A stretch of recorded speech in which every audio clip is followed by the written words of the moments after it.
नमस्कार, मैं हूं पारितोष कुमार और आप टीडी न्यूज देख रहे हैं। और आज इस एपिसोड में हमारी मुलाकात हुई है बहुत ही प्रभावशाली लेखिका पुष्पा सिन्हा जी से। वो हमारे स्टूडियो में बैठी हुई हैं और हम इनसे जानेंगे कि जो साहित्यकार होते हैं वो साहित्यकार जब रचना करते हैं तो उस रचना के पीछे मंशा क्या होता है।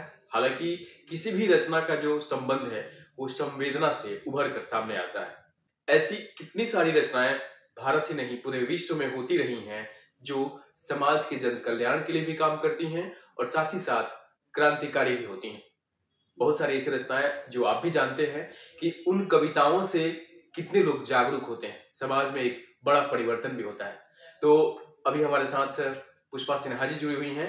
हम इनसे जानते हैं मुख्य रूप से कि इनकी जो कविताएं हैं, खासकर उस श्रृंगारिक भी कहा जा सकता है, छायावाद भी कहा जा सकता है और सामाजिक परिवर्तन में भी उन कविताओं का अहम भूमिका हो सकता है और है भी।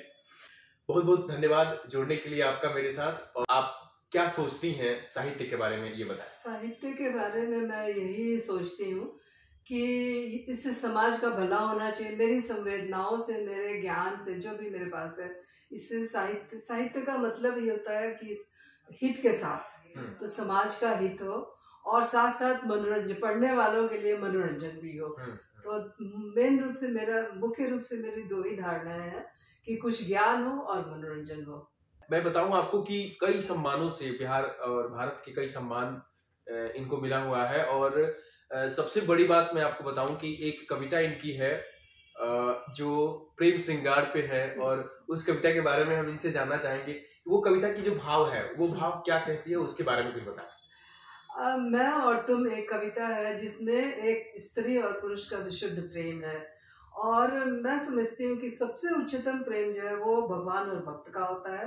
और उसके बाद दूसरे नंबर पे जो प्रेम है वो एक स्त्री और पुरुष का होता है। जब उसमें पूर्णता आती है, स्त्री और पुरुष के प्रेम में जब पूर्णता आती है, तो फिर बाकी सारे प्रेम अपने आप उभर के आते हैं, दिल में वो अनुभव होता है। बेसिक ग्रास रूट कहा जा सकता है। हाँ, ग्रास रूट तो भक्त और भगवान का है। अच्छा। और दूसरे नंबर पे मैं समझती हूँ कि दिमाग जो है परिपक्व तभी होता है जब एक स्त्री और पुरुष का विशुद्ध प्रेम होता है।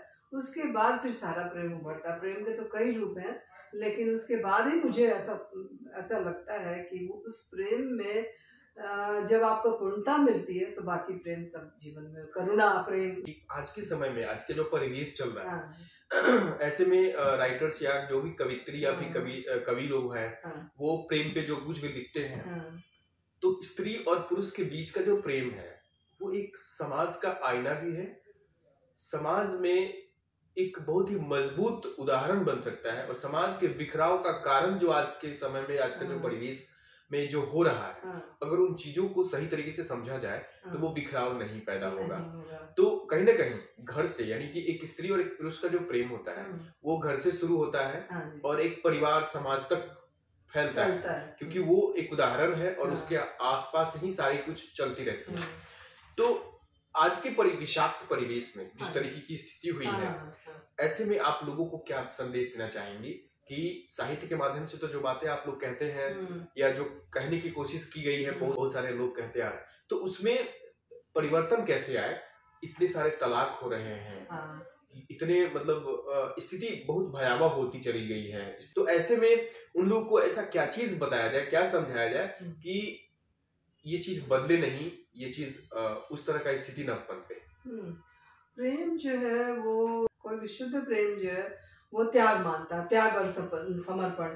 तो जब तक मन में किसी चीज के प्रति त्याग नहीं होगा और समर्पण नहीं होगा तो वो प्रेम नहीं हो सकता। लेकिन ये दोनों चीजें जब आ जाए तो इंसान इतना परिपक्व हो जाता है कि, जैसे मेरा ऐसा मानना है कि वैसा परिपक्व दिमाग जहाँ पे एक प्रेम के अंदर त्याग और समर्पण है, तो फिर मैं तो इस स्वार्थ की कोई भावना नहीं है। स्वार्थ की भावना ना हो, बिल्कुल स्वार्थ की भावना नहीं, त्याग और समर्पण, और एक वो फीलिंग होनी चाहिए, अनुभव होना चाहिए कि प्रेम ऐसा ही होता है। मैं आपकी पेज को मैं देख रहा था तो मैंने एक उसमें लाइफ कोट देखा।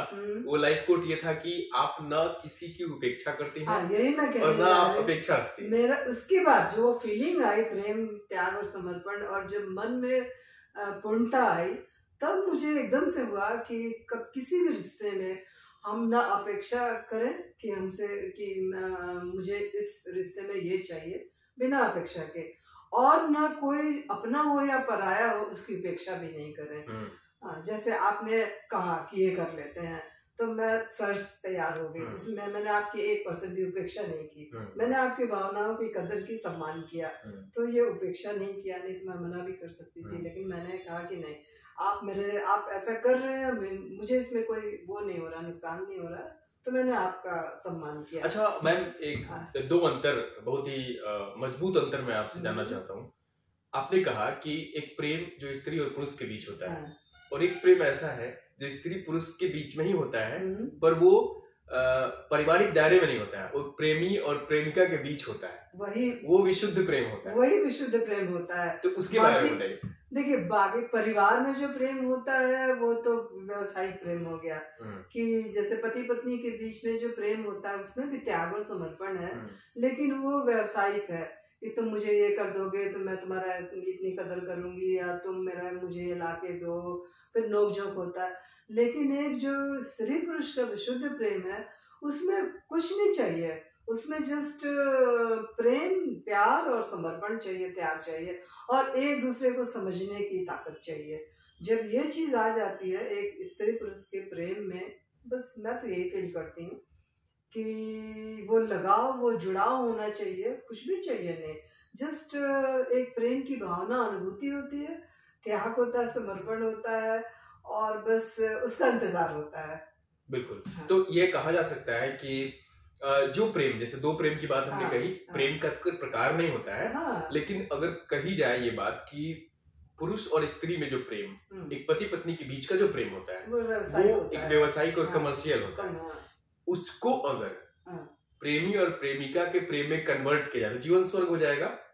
अगर उस प्रेम को अगर पति पत्नी वाले प्रेम को अगर प्रेमी और प्रेमिका वाले प्रेम में कन्वर्ट किया जा सके, किया जाता है। कई उदाहरण देखे गए हैं ना, जो पति अपनी पत्नी को एकदम देवी की तरह मानते हैं, सम्मान करते हैं, और पत्नी जो है भगवान की तरह अपने पति को ये करती है।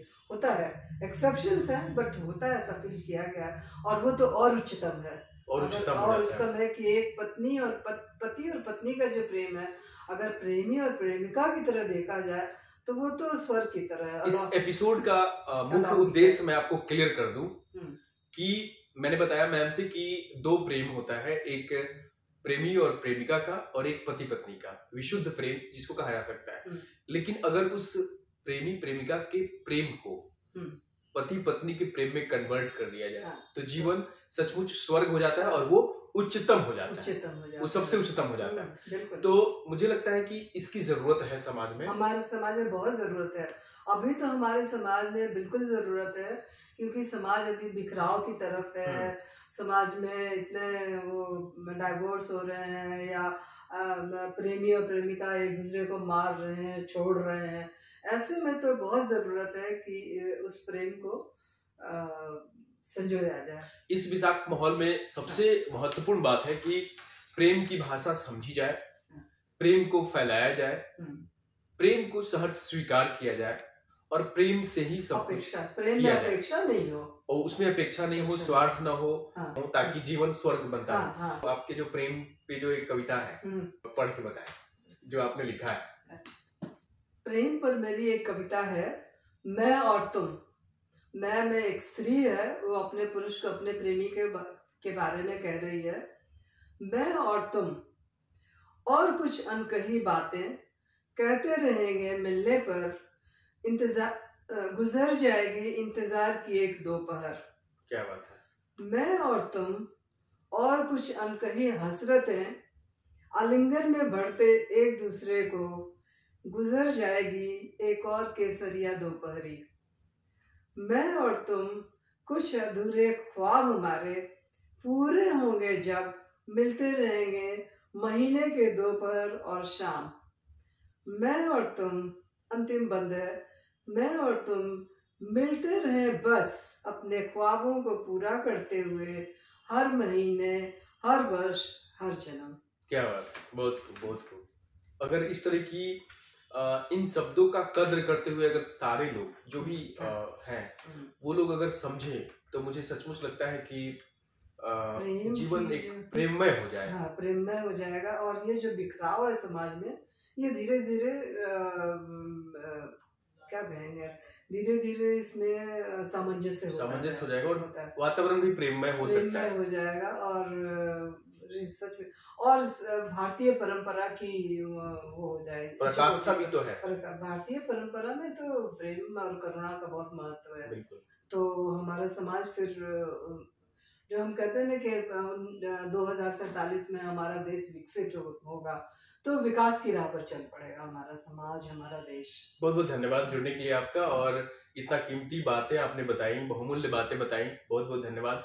जैसा कि मैंने आपको बताया कि इस एपिसोड का मुख्य उद्देश्य था कि हम लोगों को ये बता सके कि साहित्य से समाज तक, साहित्य से परिवार तक किस तरीके से हम चीजों को बदल सकते हैं, लोगों की भावनाओं को बदल सकते हैं। आज की जो विषाक्त माहौल है, उस माहौल में परिवर्तन के लिए कहीं ना कहीं ऐसे शब्दों की जरूरत है, ऐसे कविताओं की जरूरत है। नमस्कार, मैं हूं पारितोष कुमार, मौलिकता के साथ सिर्फ सच्ची और बड़ी खबर टीडी न्यूज पर। तो देखते रहें और सब्सक्राइब जरूर करें टीडी न्यूज बिहार। नमस्कार।